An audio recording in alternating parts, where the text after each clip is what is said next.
आदरणीय सम्पूर्ण साथीहरुमा नमस्कार। यी विद्यार्थी जीवनमा अनुशासनको धेरै महत्व छ। यी विद्यार्थीहरुको गहना भनेको अनुशासन हो।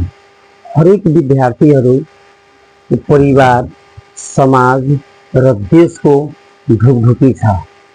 यिनी देशको मेरुदण्ड हो, देशको भविष्यको कर्णधार पनि हो र परिवर्तनको सम्भावित नेतृत्वकर्ता पनि छ। जुन कि अहिलेको कालिलो मन मस्तिष्क बोकेका विद्यार्थी भोलिको सम्भावित नेतृत्व परिवार, समाज र देशको शिक्षक पनि हो। आदरणीय सम्पूर्ण साथीहरुमा नमस्कार। म उमाशंकर सर। आजको चाहिँ टपिक रहेको छ क्वाड्रेटिक इक्वेशन्स। जुन यो क्वाड्रेटिक इक्वेसन दिएको छ यसबाट चाहिँ कसरी हामी त्यो फर्मुला चाहिँ त्यो तयार गर्न सक्छौं भनेर यो चाहिँ हामीले बुझ्न एकदमै जरुरी छ। जुन कि यो एउटा इक्वेसन दिएको छ, समीकरण दिएको छ, यसबाट x को मान हामी कसरी फाइन्ड आउट गर्न सक्छौं। जुन कि यो क्वाड्रेटिक इक्वेशन्स को चाहिँ त्यो फर्मुला चाहिँ त्यो तयार हुन्छ है साथीहरु। अब यसलाई चाहिँ तपाईहरुले हेर्दै एकचोटी नबिर्सनु होला किनकि यो पनि तपाईको एकदमै इम्पोर्टेन्ट पोइन्ट्सहरु दिएको छ जुन कि क्वाड्रेटिक इक्वेसन अन्तर्गत छ है। ल तपाईहरु अब यता एकछिन म अब सुरु गर्न गइरहेछु।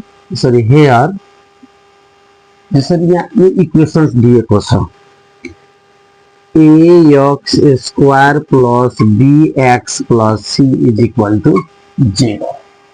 अब यसलाई कसरी यो x को मान हामी फाइन्ड आउट गर्न सक्छौं।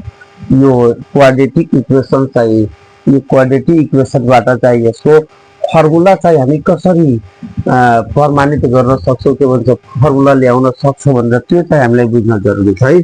जसरी यसमा ax स्क्वायर प्लस bx यो प्लस छ भने यता मैले माइनसमा यसलाई गर्दिए है।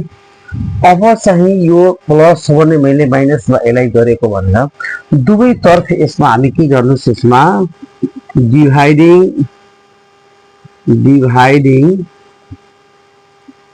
both side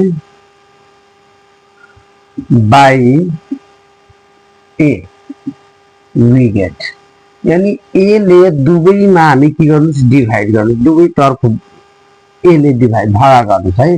यो a जुन छ a ले डिभाइड गर्नु छ ax स्क्वायर प्लस bx बटे a is equal to minus c बटे a।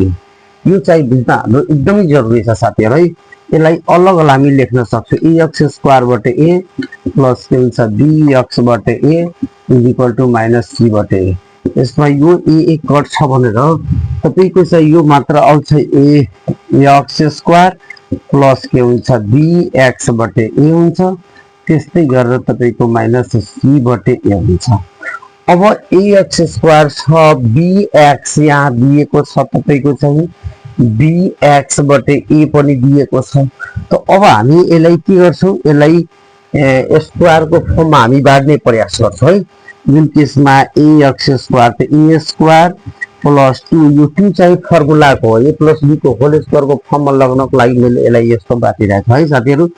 Into a into b b को ठाउँमा जब म यो राख्छु भनेर यहाँ तपाईको 2 थप्नु पर्छ किनकि यो 2 2 क्यान्सल भएपछि फेरि जस्ताको त्यस्तै तपाईको नम्बर आउँछ है। प्लस b स्क्वायर त b बटे a को होल स्क्वायर हुन्छ। त्यस्तै तपाईको चाहिँ अर्को चाहिँ यहाँ 2 छ भने यो 2 लेख्नुस् है। यो 2 छ किनकि 2 हामी थप्नु। त्यस्तै b बटे 2a को होल स्क्वायर किनकि यो र यो कटे भने फेरि तपाईको जस्ताको त्यस्तै चाहिँ त्यो हुन सक्छ। त्यसै कारणले यो थपेको बटे is equal to minus c बटे a चाहिँ हुन्छ। फेरि ठाउँ नभएर म यता लेखिरहेछु साथीहरु है। ल अब और यहाँ और चाहिँ दिँदै जानु होला किनकि यो यहाँ बराबर बीचमा छ भने सुरुमा के हुन्छ और हुन्छ।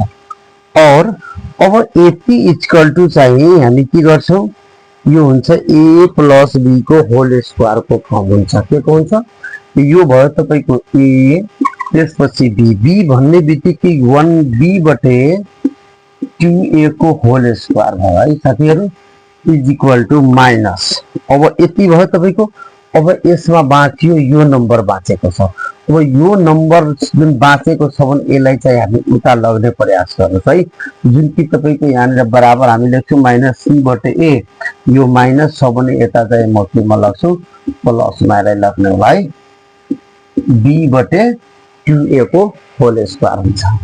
त्यस्तै तपाईँको चाहिँ x + b/2a को whole square is equal to अब चाहिँ -c/a र यो प्लस र यो b को स्क्वायर 2 गुना कति हुन्छ 4a स्क्वायर। हामी यसलाई के भन्छ स्क्वायर तोडेर अनि गुणन गर्न सक्छौँ है।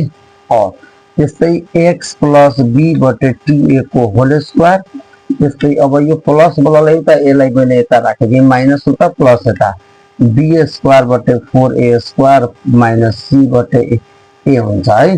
त्यस्तै x + b/2a को whole square is equal to तपाईँको चाहिँ अब यसमा हामीलाई एलसीएम लिनुपर्ने हुन्छ है। जसरी यसमा एलसीएम हामी लिन्छौँ भने साथीहरू यो 4a² हुन्छ। यो दुवैको एलसीएम लिँदाखेरि यसमा तपाईँको यो सेम हुन्छ के हुन्छ b²। यसमा चाहिँ अरू नम्बर चाहिँ मिलेन भने एउटा a कट छ भने यसमा माथि तपाईँको 4a बाँच्छ भने 4ac पनि हामी यसको लेख्न सक्छौँ साथीहरू है। जुन कि अब चाहिँ यो जुन दिएको छ यो स्क्वायर हटेपछि यसमा के हुन्छ 2 चाहिँ यसमा हामीले थप्नुपर्छ है। के भन्छ यो स्क्वायर हटेपछि यसमा रुट अन्डर थप्नुपर्छ x + b/2a। अब यो स्क्वायर हट्यो भने यसमा तपाईँको चाहिँ के हुन्छ रुट अन्डर थप्नुपर्छ है /4a²। अब यो रुट अन्डर थप्यो भने तपाईँको यो प्लस माइनस हुने गर्छ भनेर x इज इक्वल टु अब यो जुन प्लस छ भने यता माइनसमा लग्नुपर्छ है साथीहरू -b/2a plus minus root under तपाईँको चाहिँ के हुन्छ b² - 4ac। यसको रुट 4 को रुट कति हुन्छ 2a को रुट a हुन्छ। किनकि यो रुट तपाईँको यो टोटलको लागि थियो तर यो रुटबाट यो बाहिर निस्कँदाखेरि यो माथिको रुट र यो तलको जस्ता हो त्यस्तै।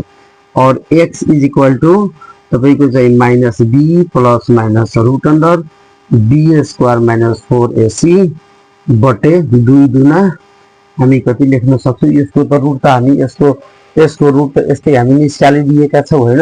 जुन कि यसको रुट यति निस्काल्यो भने यति हुन्छ। अब त्यसपछि अब a लाई तपाईँको चाहिँ यो के हुन्छ 2 2 2 हुन्छ र यो 2 भएपछि अलग अलग चाहिँ यसको चाहिँ हामी यो लेख्न सक्छौँ यो किनकि यो प्लस माइनस छ नि साथीहरू। त्यसै भएर यसको चाहिँ 2a चाहिँ यो कमन हुन्छ है। यो प्लस माइनस जब यहाँनिर आउँछ भनेर यसको चाहिँ के हुन्छ यो लस चाहिँ यसको के हुन्छ 2a हुन्छ। यो -b हुन्छ यो जस्ताको यस्तै हुन्छ भनेर यसरी चाहिँ यो के हुन्छ एउटा यो तपाईँको चाहिँ एउटा यो फर्मुला तयार पार्छ है। जुन कि तपाईँको सोल्भिङ क्वाड्रेटिक इक्वेसन्स को चाहिँ यो फर्मुला चाहिँ के हुन्छ तपाईँको यो तयार हुन्छ है। यसरी चाहिँ x को मान हामी चाहिँ पत्ता लगाउन सक्छौँ है। यो चाहिँ यो इक्वेसन्सबाट हामी फर्मुला तयार गर्न सक्छौँ। जुन कि भन्छ नि वर्ग के छ क्वाड्रेटिक इक्वेसन्स को फर्मुला प्रयोग गरेर अनि त्यसपछि चाहिँ त्यो हामी जुनसुकै खण्डीकरणलाई चाहिँ त्यो हामी सोल्भ गर्न सक्छौँ भनेर त्यसको चाहिँ त्यो दिएको छ। यो चाहिँ यो फर्मुला हुन्छ। त्यसको x इक्वल टु फर्मुला तपाईँको -b plus minus root under b² - 4ac बटे 2a। जुन यहाँ प्लस माइनस थियो भने प्लस माइनस मैले यहाँ लेखिदिएको जुन कि यो दुवैको लस तपाईँको 2a हुन्छ र यसको चाहिँ माथि यो हुन्छ भनेर यसरी चाहिँ यो चाहिँ तरिकाले चाहिँ हामी यो क्वेसन्सलाई सोल्भ गर्न सक्छौँ। राम्रो लाग्यो भने तपाईँ एउटा लाइक र सब्सक्राइब र कमेन्ट गर्न नबिर्स्नुहोला। ल आजको लागि यति नै। फेरि सम्पूर्ण साथीहरूमा नमस्कार। म फेरि अर्को चाहिँ क्वेसन चाहिँ लिएर उपस्थित अवश्य नै हुनेछु। ल तबसम्म आजको लागि यति नै। धन्यवाद।